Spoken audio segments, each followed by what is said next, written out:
안녕하세요. 유평교회 학생의 가스펠 프로젝트 3권 국가의 말씀을 시작하겠습니다. 오늘은 겁쟁이에게 하신 약속이라는 제목으로 말씀을 나눌 거고요. 우리가 오늘 함께 살펴보게 될 사사는 기드온입니다.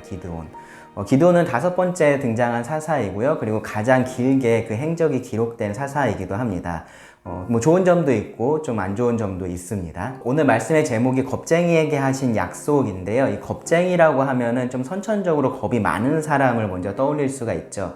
별거 아닌 것에 이렇게 깜짝깜짝 놀란다거나 다른 사람들은 쉽게 하는 그런 일들을 주저하면서 잘 하지 못하거나 그런 사람들을 우리가 겁쟁이다라고 그렇게 말을 할 수가 있을 겁니다. 그런데 오늘 우리가 함께 나누게 될 이 이야기 속에 등장하는 기드온은 그런 겁쟁이는 아닌 것 같아요. 그러니까 우리가 쟁이를 기드온에게 붙인다면 사실 겁쟁이보다는 의심쟁이가 더 맞다라고 저는 생각을 합니다. 하나님을 의심했기 때문에, 하나님을 온전히 신뢰하지를 못했기 때문에 그 결과로서 계속해서 무언가 해야 할 일을 하지 않고 주저하는 그러한 모습들을 보였던 거죠. 겁이 많은 것 자체는 사실 아무런 문제가 아닐 수 있어요. 죄가 아닐 수 있거든요. 근데 그 원인이 이 하나님에 대한 의심이나 어떤 불신에 있다면 그것은 죄가 될 수 있습니다. 오늘 우리가 살펴볼 말씀에서 우리는 이 두려움과 의심의 문제를 보게 될 거고요. 이 기드온의 그러한 연약함을 보게 되고, 그럼에도 불구하고 하나님께서 이 기드온을 어떻게 사용하시는지를 함께 살펴보게 될 겁니다. 자, 오늘은 말씀을 함께 읽어가면서 살펴보겠습니다. 사사기 6장입니다. 이스라엘 자손이 또 여호와의 목전에 악을 행하였으므로 여호와께서 7년 동안 그들을 미디안의 손에 넘겨주시니. 꼭 데자뷰 같죠? 언제 읽어봤던 말씀 같습니다. 사실 지난주에 우리가 살펴봤었던 그 사장의 시작, 드보라 사사의 시작과 사실 동일합니다. 이스라엘 백성들이 하나님 앞에서 악을 행했고, 그리고 하나님은 그들을 심판하시는 그러한 모습입니다. 다른 나라의, 다른 민족의 손에 넘겨주시는 그러한 모습인데요.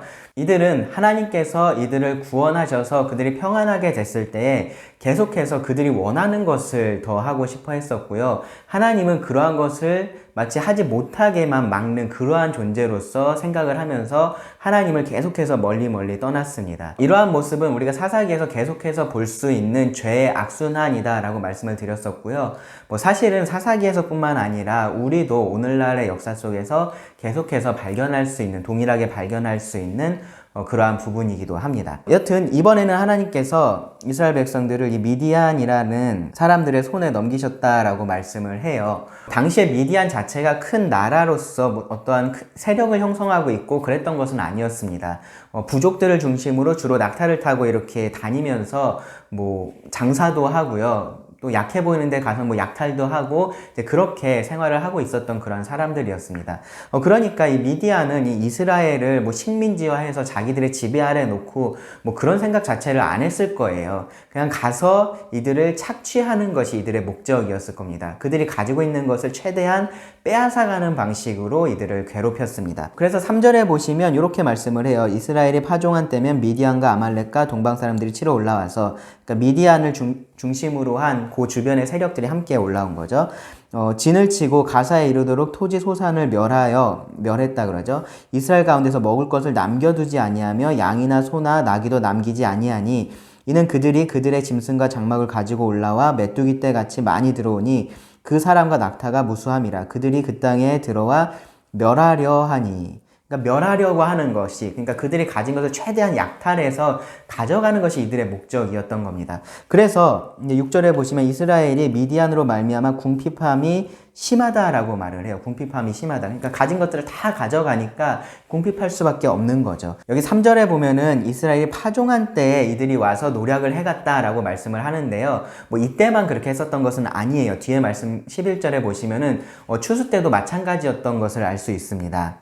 여기 11절에 보시면 기드온이 등장을 합니다. 마침 요아스의 아들 기드온이 미디안 사람에게 알리지 아니하려 하여 밀을 포도주 틀에서 타작을 했다라고 말씀을 해요. 그러니까 일반적으로 밀을 타작하는 것은 타작마당이라고 불리는 곳에서 했어요. 여기 그림에 보시면 바로 이것이 이제 타작마당이고요. 이것이 포도주 틀입니다. 짐작하시겠지만 이 타작마당은 포도주 틀에 비해서 더 넓은 공간을 필요로 합니다. 이 중간에 이제 그 타작할 곡식을 모아 놓고요. 그리고 나귀가 이 주변을 빙글빙글 돌면서 요 보면 이 타작판이라는 게 있는데요. 타작판을 끌면서 나귀가 빙글빙글 돌면서 이 나달을 떼어내는 그러한 형식으로 타작을 하게 됩니다. 이제 그렇게 나달들이 모이면은 이제 그것을 바람에 날려서 이제 알곡을 모으는 방식으로 타작을 하는데요. 당연히 나귀가 빙글빙글 돌 만한 그러한 넓은 장소가 필요하겠죠. 그리고 또 평평한 장소가 필요합니다. 그래서 대개는 이 타작마당은 이렇게 넓은 마당 같은 데 있었고요. 그리고 그렇게 마을에서 같이 사용하는 경우도 많았습니다. 이렇게 타작을 하게 되면 그래서 마을 축제처럼 이제 그런 식으로 축제를 벌이기도 했었습니다. 그에 비해서 포도주 틀은 이렇게 바위를 깎아서 만드는 경우들이 많았어요. 그러니까 이렇게 바위를 깎고 하려면은 넓게 만드는 것 자체가 조금 어렵겠죠. 그러니까 이 정도로 큰 바위가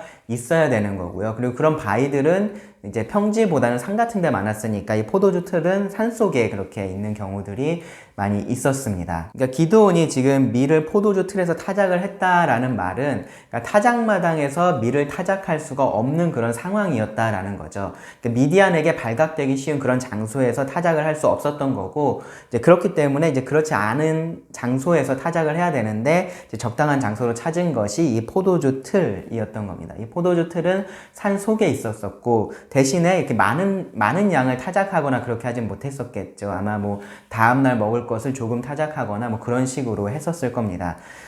추수 때든지 파종 때든지 이 미디안이 계속해서 올라와서 이스라엘에게 식량이 있을 때가 되면 항상 와서 그런 것들을 노력해 갔다라는 것을 우리가 생각해 볼 수 있습니다. 그런 식으로 미디안이 계속해서 노력을 하러 왔었고요. 그럴 때마다 이스라엘 사람들은 그들과 대항해서 싸울 만한 그러한 힘이 없었기 때문에 피했습니다. 그러니까 식량은 빼앗기더라도 목숨은 구해야 될 거 아니에요. 그 2절에 보시면 미디안의 손이 이스라엘을 이긴지라 이스라엘 자손이 미디안으로 말미암아 산에서 웅덩이와 굴과 산성을 자기들을 위하여 만들었다라고 말씀을 합니다. 살아남기 위해서 그렇게 했었던 겁니다. 이렇게 절벽 같은 데다가 굴을 파서 중간쯤에 굴을 파서 그곳에 피난처를 만든 겁니다. 그래서 미디안이 침략해 오면은 이곳에 올라가서 사다리를 놓고 이곳에 올라가서 숨고 이 사다리를 치워버리는 그러한 형식으로 숨었던 거죠.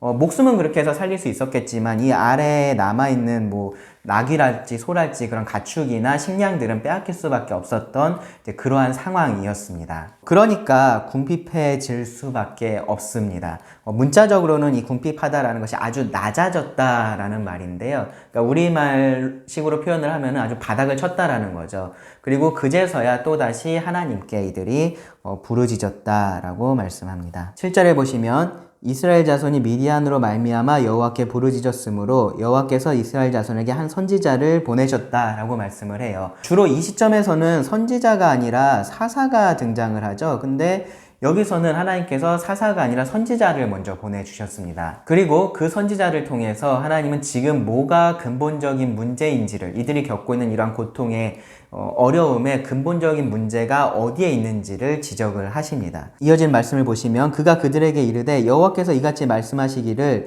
이스라엘의 하나님 내가 너희를 애굽에서 인도하여 내며 너희를 그 종되었던 집에서 나오게 하여 애굽 사람의 손과 너희를 학대하는 모든 자의 손에서 너희를 건져내고 그들을 너희 앞에서 쫓아내고 그 땅을 너희에게 주었으며 내가 또 너희에게 이르기를 나는 너희의 하나님 여호와니 너희가 거주하는 아모리 사람의 땅의 신들을 두려워하지 말라 하였으나 너희가 내 목소리를 듣지 아니하였느니라 하셨다 하니라. 제일 큰 문제는 이들이 하나님의 경고를 무시하고 하나님의 말씀에 순종을 하지 않았다라는 겁니다.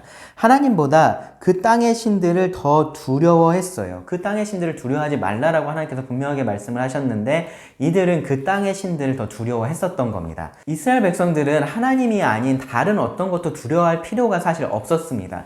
그리고 하나님 그 사실을 이미 증명을 해 주셨었죠. 애굽에서 이들을 인도해내고 광야에서 그들을 인도하고 또 이 약속의 땅에 그들을 정착하게 하심으로써 그 모든 전쟁을 이기고 정착할 수 있게 하심으로써 그 모든 것들을 증명해 주셨습니다. 그러니까 이들은 다른 신들이 뭐라고 하든지 다른 사람들이 뭐라고 하든지 그런 거 신경 쓰지 말고 하나님께서 하시는 말씀에 따라서 그렇게 잘 살아가면 됐었던 거죠.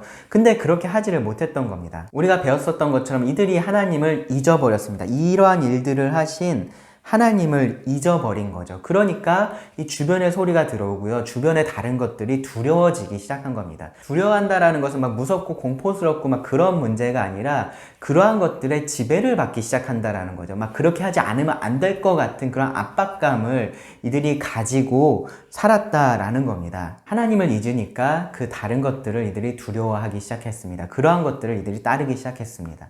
처음에는 그렇게 하는 것이 나름 행복을 주는 것 같았을 거예요. 또 그런 것들 아마 조금씩 경험을 했을 거고요. 그런데 결과적으로는 그렇지 않았다라는 거죠. 지금 이들을 보면 이들이 밑바닥을 경험을 하고 있습니다. 그런 상황에 있으면서 이들은 단순히 그런 고통에서 벗어나기만을 어쩌면 기대하고 있었겠지만 하나님은 이들이 진정으로 회개하고 돌이켜서 다시는 그러한 상태로 돌아가지 않기를 원하셨습니다. 그렇게 낮아지지 않고 높아지기를 하나님은 원하셨던 겁니다. 그래서 하나님은 선지자를 먼저 보내셔서 이러한 것들을 말씀을 해 주시는 거죠. 뭐가 정말로 문제인지를 알게 하시는 겁니다.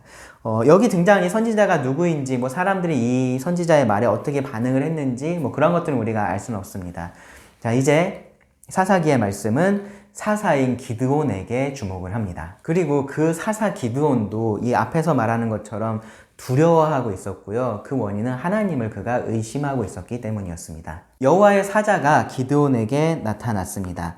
여호와의 사자는 뭐 하나님의 메신저이기 때문에 천사를 의미하기도 하지만 여기서는 뒤에서 보면 하나님 자신이 드러내신 것으로 우리가 알 수 있습니다. 그래서 이러한 것들 우리가 현현이라는 표현을 쓰기도 하고요. 뭐 신현이라는 표현을 쓰기도 합니다. 하나님께서 자신을 사람들에게 보이도록 드러내시는 것을 말합니다. 여호와의 사자가 기드온에게 나타나서 말합니다. 큰 용사여, 여호와께서 너와 함께 계시도다. 기드온이 들을 때 이 말은 정말로 이상했던 것 같습니다. 특별히 이제 큰 용사라는 말보다 이 여호와께서 너와 함께 계시도다라는 이 말에 기드온이 반응을 하죠. 사실은 약간은 발끈했다라는 표현이 맞을 것 같은데요. 기드온이 이 말에 뭔가 좀 거슬렸던 것 같습니다. 민감했던 것 같습니다. 13절에 보시면 기드온이 그에게 대답하되 오 나의 주여, 여호와께서 우리와 함께 계시면 어찌하여 이 모든 일이 우리에게 일어났나이까? 하나님께서 지금 함께 계시다라고 하는데 지금 이 상황을 보니까 전혀 그런 것 같지 않은데요. 이제 그렇게 말을 하는 거죠. 또 우리 조상들이 일찍이 우리에게 이르기를 여호와께서 우리를 애굽에서 올라오게 하신 것이 아니냐 한 그 모든 이적이 어디 있나이까? 이제 여호와께서 우리를 버리사 미디안의 손에 우리를 넘겨주셨나이다 하니. 그러니까 이것이 기드온의 결론인 거죠. 이러한 상황들을 보니까 이것이 맞지 않냐라는 겁니다. 하나님께서 우리하고 함께 계신 게 아니라 하나님은 우리를 버리셨다라고 해야 되지 않느냐라는 겁니다. 요 기드온의 말을 보면은 기드온도 이 선지자가 했었던 말을 들었었던 것 같아요. 그러니까 여기 이 애굽에 대한 얘기도 하고 하나님께서 행하신 이적에 대한 이야기도 하는 겁니다. 그러니까 선지자는 그런 것들을 통해서 하나님께서 하나님만이 두려운 분이시고 하나님만이 전능하신 유일하신 살아계신 하나님이시다 라는 것을 증명을 했으니까 그 하나님의 말씀을 너희가 들어야 한다라고 이야기를 했었던 건데 기드온은 이제 그러한 것들은 옛날의 이야기고 뭐 그랬다라고 하는데 지금 당장에 우리는 이 미디안의 손에서 고통을 당하고 있으니까 하나님은 뭐 그러한 하나님이셨을진 모르겠지만 더 이상 우리하고는 함께 하고 계시지 않는다라고 그렇게 결론을 내린 거죠. 선지자의 말을 듣기는 들었는데 끝까지 유심히 잘 듣지 않았던 것 같아요. 자신의 선입견을 가지고 이 선지자의 말을 판단을 했었던 것 같습니다. 하나님의 목소리를 듣지 않았기 때문에 이러한 일들이 벌어지고 있다라는 그 선지자의 말에 동의하지 않은 거죠. 그것이 아니라 하나님이 우리를 지금 버린 거다라고 얘기를 하고 있는 겁니다. 그저 자신이 이렇게 고통을 당하고 있는 이 현실만을 보면서 하나님을 판단을 하고 있는 겁니다. 이후에도 몇 차례 우리가 볼 수 있는 것은요, 기도는 계속해서 이렇게 한다라는 겁니다. 이 현실을 가지고 눈으로 보는, 눈앞에 있는 이러한 것들을 가지고 하나님을 판단을 하는 거죠. 하나님에 대한 믿음을 가지고서 이 현실을 바라보고 있는 게 아니라 눈앞에 있는 이 현실을 가지고서 믿음을 가질 건지 말 건지를 판단을 하고 있는 겁니다. 이어지는 말씀도 보세요. 14절입니다. 여호와께서 그를 향하여 이르시되 너는 가서 이 너의 힘으로 이스라엘을 미디안의 손에서 구원하라. 내가 너를 보낸 것이 아니냐 하시니라. 하나님은 기드온을 통해서 이스라엘을 미디안의 손에서 구원하실 것을 지금 말씀을 하시면서요. 그에게 구원하라 라는 명령도 주세요. 그와 동시에 내가 너를 보낸다 라는 이 약속의 말씀도 주십니다. 이런 상황에서 최소한 기드온은 어떻게 말할 수 있냐면은 그러면은 이번 한 번만 제가 믿고 이렇게 해보겠습니다 라고 그렇게 할 수도 있어요. 근데 그렇게 하지 않죠. 기드온은 또다시 현실을 말합니다. 여호와께서 너와 함께 계시도다 라는 그 여호와의 사자의 말을 믿지 못했었던 것처럼 그 전의 말, 큰 용사라는 말에도 이 기드온은 동의하지 않습니다. 15절 보시면 그러나 기드온이 그에게 대답하되 오 주여 내가 무엇으로 이스라엘을 구원하리이까 보소서 나의 집은 므낫세 중에 극히 약하고 나는 내 아버지 집에서 가장 작은 자니이다 하니, 그러니까 자신의 이 가문은 므낫세 중에서도 가장 작고 나는 그 중에서도 가장 작은 사람이다, 가장 약한 사람이다 라고 말을 하는 겁니다. 그럴 힘이 없다라는 거죠. 뭐 그럴 힘이 있었으면 내가 진작에 그렇게 했지, 뭐 그런 의미일 수도 있습니다. 이것에 대해서 하나님께서 뭐라고 다시 말씀하시냐 하면 16절에 여호와께서 그에게 이르시되 내가 반드시 너와 함께 하리니 네가 미디안 사람 치기를 한 사람을 치듯이 하리로다. 내가 반드시 너와 함께 하겠다라는 이 분명한 약속의 말씀을 하나님께서 주십니다. 의심할 수 없는 정말로 분명한 약속의 말씀입니다. 그런데 이것조차도 기드온은 믿지를 못하고 있어요. 나한테 말하고 있는 당신이 하나님이신지 내가 어떻게 아냐? 당신이 하나님의 말씀을 나에게 전하고 있는지 내가 어떻게 알겠냐라고 물어봅니다. 17절 보시면 기드온이 그에게 대답하되 만일 내가 주께 은혜를 얻었사오면 나와 말씀하신 이가 주 되시는 표징을 내게 보이소서. 표징을 보여달라고 합니다. 증거를 보여달라는 거죠. 확실히 눈에 보이는 어떠한 것을 구하고 있는 겁니다. 하나님의 말씀에 믿음으로 반응하기보다는 현실을 원했던 겁니다. 하나님은 이런 기드온의 요구에 은혜를 베푸십니다. 앞으로도 하나님 그렇게 하십니다. 기드온의 말도 안 되는 요구들을 하나님께서 계속해서 다 들어주십니다. 그게 뭐 기드온이 잘해서가 아니라 하나님께서 은혜를 베푸시는 거죠. 여기서는 어떻게 하셨냐면은 기드온이 준비했던 그 고기와 무교병을 이제 바위에서 불이 나와서 태우는 그러한 증거를 보여주십니다. 21절에 기록되어 있습니다. 기드온은 그 이적을 통해서 자신이 하나님을 만났다라는 것을 알게 되고요. 그리고 그날 밤에 하나님은 다시 기드온에게 나타나셔서 그의 아버지에게 있는 이 바알의 제단을 다 헐고 아세라상, 우상을 그렇게 다 찍어버려라 라고 하나님께서 명령을 하십니다. 기드온이 그 말씀에 순종을 하기는 해요. 근데 사람들을 두려워해서 낮에는 못하고 밤에 이 일을 진행합니다. 여전히 하나님을 전적으로 믿지 못하고 있는 그러한 모습을 보여줍니다. 그리고 그때쯤에 이 미디안 사람들이 다시 올라옵니다. 이 연합군들과 함께 올라와서 이스라엘 골짜기에 진을 칩니다. 우리가 지난주에 봤었던 그 장소죠. 거기에 진을 치고요. 기드온도 함께할 군대를 모읍니다. 그런데 기드온의 마음에 아직은 이 하나님에 대한 확신이 완전히 자리를 잡지 못하고 있었습니다. 36절부터 보시면 여러분들 잘 아시는 기드온의 양털 시험에 대한 말씀이 기록되어 있습니다. 기드온이 하나님께 여쭈되 주께서 이미 말씀하신 같이 내 손으로 이스라엘을 구원하시려거든 이라고 말하면서 시작을 해요. 하나님께서 이미 기드온에게 다 말씀을 해 주셨습니다. 이렇게 하시겠다라고 말씀을 하셨는데 기드온은 아직도 이 하나님에 대한 그러한 확신이 없었던 겁니다. 그러니까 진짜로 그렇게 하실 거냐, 나를 통해서 정말로 이 미디안을 이기게 하실 거냐에 대해서 의문을 던지고 있는 거죠. 그리고 그 의문이 이러한 시험으로 드러나게 됩니다. 두 번의 양털 시험을 합니다. 첫 번째는 뭐였냐면은 하나님, 제가 이렇게 양털 한 뭉치를 여기 타작마당에 둘 테니까 밤에 이슬이 내릴 텐데, 이렇게 이슬이 다 내릴 텐데 이 이슬이 양털에만 있고 주변에는 하나도 없으면 그러면 하나님께서 내 손으로 이스라엘을 구원하실 것이라는 것을 내가 믿겠다라고 이야기를 해요. 그러니까 실제로 그렇게 됐습니다. 근데 아마도 이제 기드온이 생각해 보니까 대부분 이제 양털이 더 늦게 마를 거잖아요. 똑같이 이슬이 내리더라도 땅의 이슬이 조금 더 일찍 마를 거고 양털이 늦게 마를 수 있잖아요. 그러니까 자연적으로도 어쩌면 이렇게 될 수도 있겠다, 그런 생각을 했었을 수도 있을 것 같습니다. 뭐 그래서 그랬는지 꼭 그래서 그랬는지는 모르겠지만 어쨌든 기드온은 두 번째 양털 시험을 준비를 합니다. 이번에도 똑같이 이렇게 양털을 두고요. 하나님한테 기도를 합니다. 하나님, 또 이슬이 내릴 텐데 이번에는 반대로 해주십시오 라고 합니다. 이 주변만 다 이렇게 이슬이 있고 양털은 젖지 않으면 그러면은 정말로 하나님께서 나를 통해서 이 이스라엘을 구원하시겠다라는 것을 제가 믿겠습니다 라고 그렇게 얘기를 한 거죠. 하나님께서 또 그렇게 해 주셨습니다.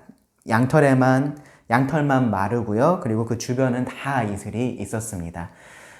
이렇게 하는 것이 아마 좋지 않은 거라는 것을 기드온도 알았었던 것 같아요. 그래서 두 번째 할 때 보면 이렇게 얘기를 해요. 하나님께 여쭈되 주여 내게 노하지 마옵소서 내가 이번만 말하리이다 라고 합니다. 그러니까 이것이 하나님의 이 약속의 말씀을 믿지 못하고 자기가 이렇게 하고 있다라는 것을 기드온 자신도 알았었던 거죠.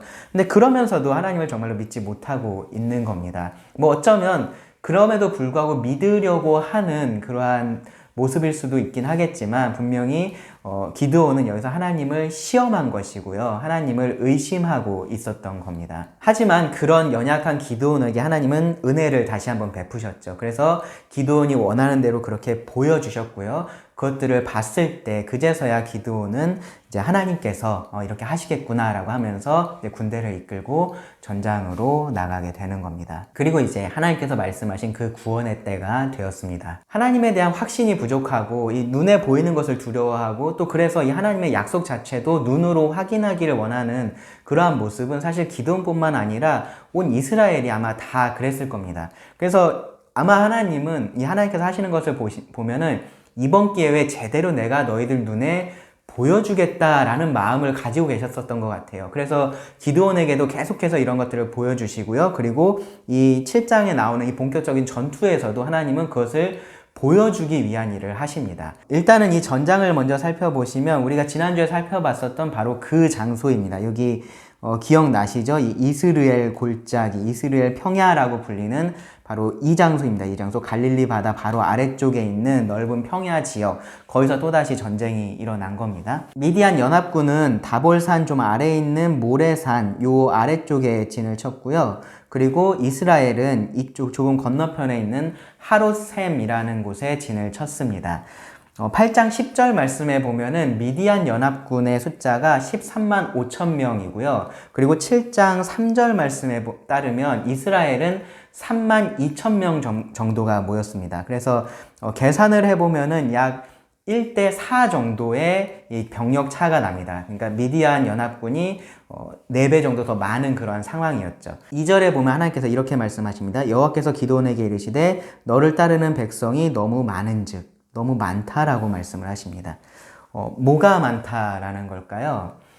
이번 전쟁의 승리가 전적으로 하나님께서 이루신 것이다 라는 그런 확신을 갖기에는 숫자가 너무 많다라는 겁니다. 내가 그들의 손에 미디안 백성을 넘겨주지 아니하리니 이는 이스라엘이 나를 거슬러 스스로 자랑하기를 내 손이 나를 구원하였다 할까 함이니라. 그러니까 조금이라도 사람들이 우리도 충분히 이렇게 할 수 있었어 라고 말하지 못하게 하나님은 이 숫자를 줄이시겠다라고 지금 말씀을 하고 계시는 그런 상황입니다. 그래서 먼저는 이 두려워하는 사람들을 돌려보내기로 했습니다. 그렇게 하니까 돌아간 사람이 2만 2천 명이었고요. 남은 사람이 10,000명이었습니다. 그러니까 도합 3만 2천이 있었던 거죠. 그 중에 한 3분의 2 이상이 돌아간 그런 상황입니다. 자, 그러면은 지금 이스라엘에 10,000명이 남았고요. 미디안은 그대로 있었을 테니까 13만 5천이 있습니다. 그러니까 1대 13.5의 전쟁이 된 겁니다. 자, 그럼 이 정도면 충분할까요? 하나님은 충분하지 않다고 하십니다.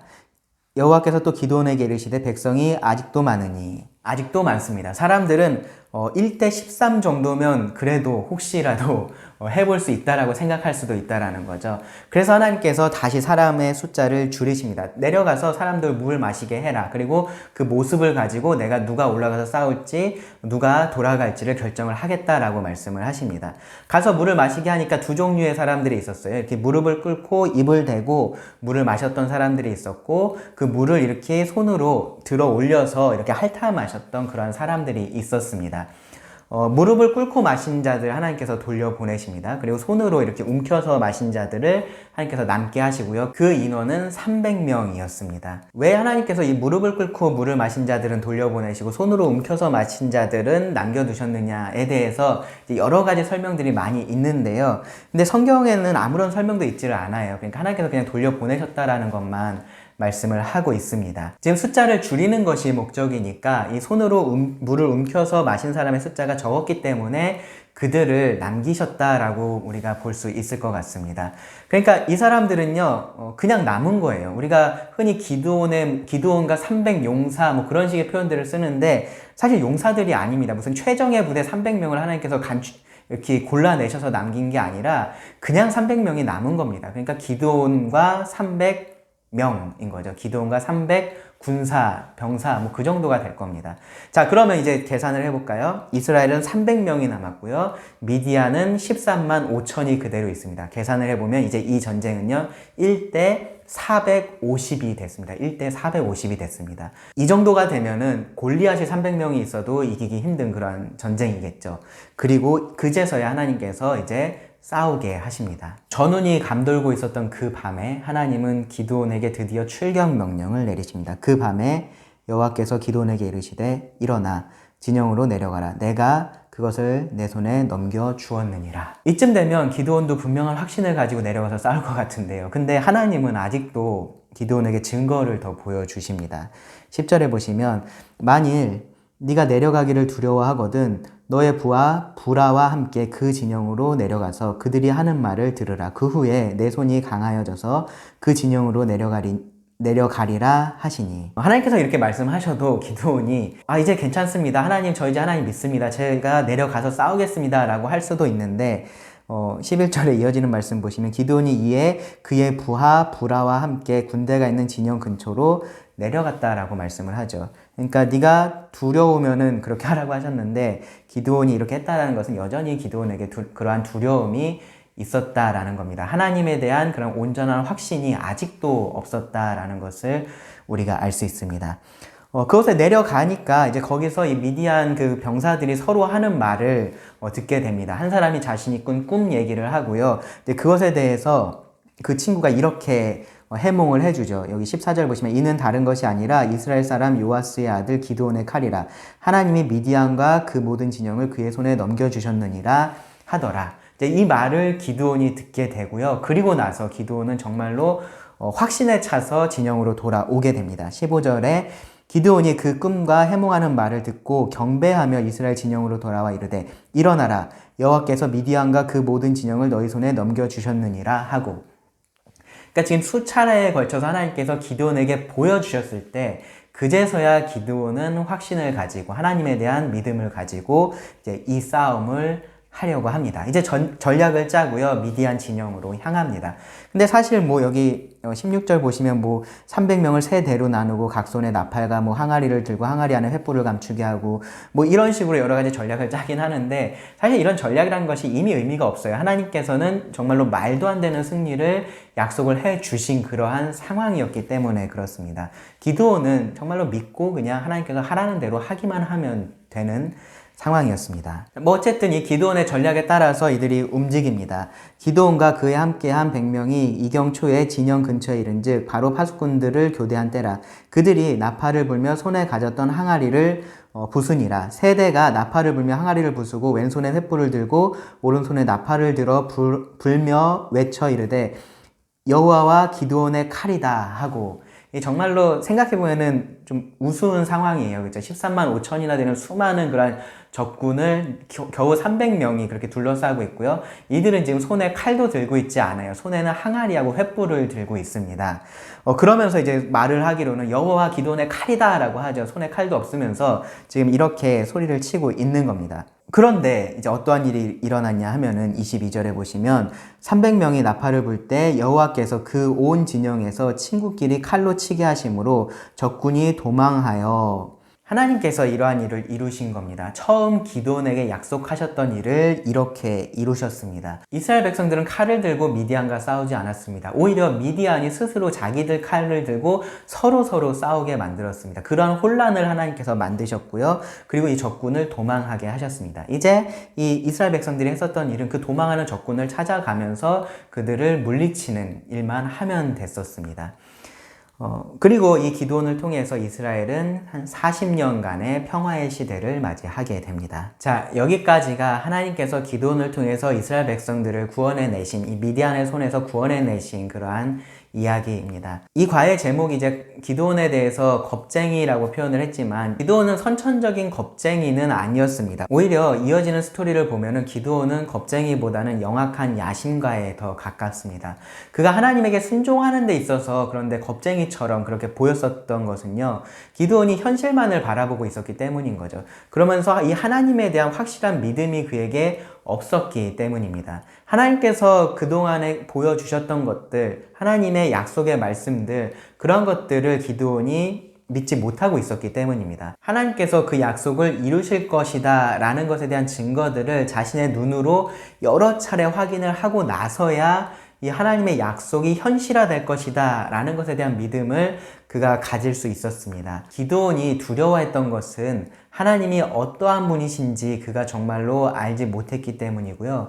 그 하나님에 대한 믿음이 없었기 때문입니다. 사실 기드온만 그런 것은 아닙니다. 당시 이스라엘 백성들도 그랬을 거고요. 오늘날 우리도 그러한 모습들을 동일하게 가지고 있습니다. 우리는 굉장히 눈에 보이는 것에 민감해요. 눈으로 보는 것을 굉장히 중요하게 생각을 합니다. 그래서 어떤 경우에는요, 실제로 그렇지 않다라는 것을 알아도 이 눈앞에 보이는 것을 우리가 무시하지 못할 때가 많이 있습니다. 미디안 민족들에게 약탈을 당하고 굴에 숨어서 살았던 그 이스라엘 백성들이 하나님께서 자신을 버렸다라고 생각하는 것도 사실은 그렇게 우리가 볼 때는 이상하지 않아요. 왜냐하면 우리도 그렇기 때문인 거죠. 하나님께서 우리들에게 무언가를 잘 해주실 때는 하나님이 나하고 함께 하시는구나, 뭐 그런 생각들을 하지만, 그렇지 않을 때는 그냥 하나님이 없는 것처럼 그렇게 사는 거죠. 하나님이 나를 버리셨구나 라고 그렇게 생각을 하는 겁니다. 특별히 정말로 그냥 우리가 일상생활을 살아가면은 하나님이 있는지 없는지 그런 것들 우리가 눈으로 보지 못할 때가 많잖아요. 그러면서 자연스럽게 하나님 없는 거 아니야? 라는 생각도 우리는 합니다. 보이지 않으니까 그런 거죠. 하지만 우리가 꼭 그렇게 살 필요는 없습니다. 눈에 보이는 것에 좌지우지 되면서 그렇게 살아가야 할 이유는 없습니다. 하나님은 이 기드온에게 이러한 것들을 보여주시면서 그를 계속해서 이끌어 가셨고 그를 사용하셨죠. 그렇죠? 그것은 하나님께서 그에게 은혜를 베풀어 주신 것이고요. 우리가 그런 것들을 통해서 교훈을 얻게 하시려고 그렇게 하신 겁니다. 우리에게 동일하게 그렇게 계속해서 연약한 모습으로 살아도 괜찮다, 그러한 말씀을 하고 계시는 것은 아니에요. 하나님께서 연약한 자들을 사용하신다라고 해서 우리가 굳이 연약해질 필요는 없습니다. 사실 하나님은 이러한 말씀들을 통해서 우리들에게 보여주시는 겁니다. 봐라, 이러한 일들이 실제로 있었다라고 보여주시는 겁니다. 여러분, 하나님은 이 300명의 사람들을 가지고 이스라엘을 13만 5천이나 되는 그 미디안의 손에서 구원해 내셨습니다. 하나님은 그러한 일을 하실 수 있다라는 것을 이 말씀이 우리들에게 분명하게 보여주고 있는 겁니다. 그리고 우리에게 그러한 하나님에 대한 믿음을 가지고 살아가라고 말씀을 하고 있는 겁니다. 기드온이 처음부터 하나님께서 함께 하신다라는 그 약속의 말씀을 붙들고 순종했었다면은 오늘날 우리는 이 기드온을 정말로 용감하고 부끄러움 없는 사사로서 성경에 기록된 그러한 사람으로 기억을 하고 있을 겁니다. 여러분, 우리에게 필요한 것은요, 확인이 아니라 확신입니다. 하나님께서 이러한 것들을 해주시면 내가 그걸 확인하면 하나님을 믿겠다가 아니고요, 하나님이 어떠한 분이신지 이미 충분히 하나님은 말씀해 주셨으니까 그 하나님을 내가 확신하면서 오늘 하루하루를 살아가는 것이 우리가 해야 될 일입니다. 우리 눈앞에 보이는 것은 다를 수 있습니다. 어쩌면 아무것도 안 보일 수도 있죠. 그런데 하나님은 계십니다. 하나님은 함께하고 계십니다. 언제나 우리와 함께 하신다라고 그렇게 말씀하셨거든요. 그러니까 그 약속의 말씀을 믿고 살아가는 것이 우리의 몫인 거죠. 그렇게 해서 이 하나님의 영광을 드러내는 것이 우리가 해야 될 일입니다. 여러분, 눈에 보이는 것으로 살아가지 마시기 바랍니다. 눈에 보이는 것을 따라서 살지 마시고요. 눈에 보이는 것을 두려워하면서 그렇게 살지 마시기 바랍니다. 눈에 보이지 않는 그 하나님을 여러분 믿음으로 바라보시면서 살아가실 수 있기를 바랍니다. 우리와 함께 하시겠다라고 약속하신 그 하나님에 대한 믿음 가운데 살아가실 수 있기를 바랍니다. 기도하고 오늘 말씀을 마치겠습니다. 하나님, 또 이 기도원을 통해서 우리가 교훈을 얻게 해주시니 감사를 드립니다. 기도원뿐만 아니라 우리가 그와 같이 눈에 보이는 것을 의지하고 눈에 보이는 것을 두려워하는 자들입니다. 하지만 하나님께서는 우리들에게 그런 은혜를 베풀어 주시니 감사를 드립니다. 은혜 베푸신 하나님을 바라보고 능력을 베푸시는 하나님을 의지하는 가운데 또 우리가 우리의 삶을 살아갈 수 있기를 원합니다. 보는 것으로 사는 것이 아니라 믿음으로 살아가게 하여 주시기를 구합니다. 우리가 보는 것이 이 땅의 현실이 아니라 하나님이기를 구합니다. 예수님의 이름으로 기도드립니다. 아멘.